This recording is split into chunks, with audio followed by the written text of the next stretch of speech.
আজ রাজধানীর একটি হোটেলে 3 দিনব্যাপী বে অব বেঙ্গল সংলাপ শুরু হয়েছে।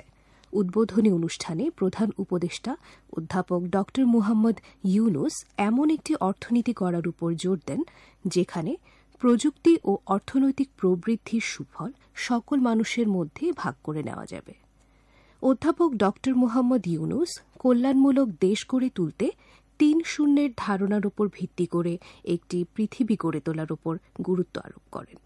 অনুষ্ঠানে অন্যান্যের মধ্যে পররাষ্ট্র উপদেষ্টা মুহাম্মদ তৌহিদ হোসেন বক্তব্য রাখেন। Policy dialogue on financial and economic reforms in Bangladesh শীর্ষক এক সেমিনার আজ রাজধানীর মহাখালীতে অনুষ্ঠিত হয়। অর্থ উপদেষ্টা ড সালেহউদ্দিন আহমেদ এতে প্রধান অতিথি ছিলেন। এ সময় তিনি বলেন, এমন নীতিমালা তৈরি করা হচ্ছে যাতে ভবিষ্যতে কেউ টাকা পাচার করলেই ধরা পড়বে। উপদেষ্টা বলেন, অর্থনৈতিক খাতে যেভাবে লুটপাট হয়েছে তা থেকে বেরিয়ে আসতে কাজ হচ্ছে। অর্থনীতিতে শুধু উন্নয়ন দেখানোর যে প্রবণতা, সেই উন্নয়ন কৌশল পরিবর্তন করতে হবে। রাজস্ব খাতে নীতি ও বাস্তবায়ন আলাদা করা হবে বলেও জানান ড সালেহউদ্দিন আহমেদ। বিশেষ চাহিদাসম্পন্ন ব্যক্তিদের জন্য যুব ও ক্রীড়া মন্ত্রণালয়ের অর্থায়নে জাতীয় সংসদ সচিবালয় সংলগ্ন শহীদ ফারহান ফাইয়াজ খেলার মাঠ আজ উদ্বোধন করা হয়েছে। যুব ও ক্রীড়া উপদেষ্টা আসিফ মাহমুদ সজীব ভুঁইয়া এর উদ্বোধন করেন। উদ্বোধনকালে তিনি বলেন, অন্তর্বর্তী সরকার দেশের ২২০টি উপজেলায় জুলাই অভ্যুত্থানে শহীদদের নামে স্টেডিয়ামের নামকরণ করার উদ্যোগ নিয়েছে।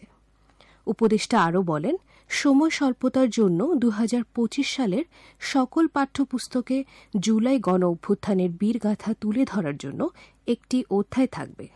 পরবর্তী বছরগুলোতে জুলাই গণ অভ্যুত্থানের বীরদের বিস্তারিত গল্প তুলে ধরতে শিক্ষা মন্ত্রণালয় কাজ করছে। মুক্তিযুদ্ধ বিষয়ক উপদেষ্টা ফারুক আজম আজ রাজধানীর আগারগাঁওয়ে মুক্তিযুদ্ধ জাদুঘর পরিদর্শন করেন।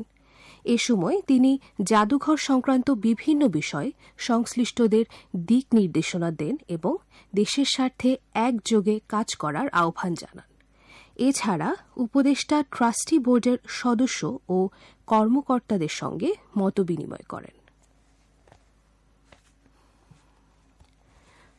মজলুম জননেতা মৌলানা আব্দুল হামিদ খান ভাসানীর ৪৮তম মৃত্যুবার্ষিকী আগামীকাল। তিনি ১৮৮০ সালের ১২ ডিসেম্বর সিরাজগঞ্জের ধানগড়া গ্রামে জন্মগ্রহণ করেন এবং ১৯৭৬ সালের ১৭ নভেম্বর ঢাকার একটি হাসপাতালে চিকিৎসাধীন অবস্থায় মৃত্যুবরণ করেন। পরে টাঙ্গাইলের সন্তোষে তাকে চিরনিদ্রায় শায়িত করা হয়। দিবসটি উপলক্ষে রাষ্ট্রপতি মোহাম্মদ শাহাবুদ্দিন বাণী দিয়েছেন। রাষ্ট্রপতি তার বাণীতে বলেন, মজলুম জননেতা মৌলানা আব্দুল হামিদ খান ভাসানীর মৃত্যুবার্ষিকীতে তাঁর স্মৃতির প্রতি গভীর শ্রদ্ধা জানাই। তিনি বলেন, মৌলানা আব্দুল হামিদ খান ভাসানী ছিলেন ভারতীয় উপমহাদেশের রাজনীতির এক উজ্জ্বল নক্ষত্র।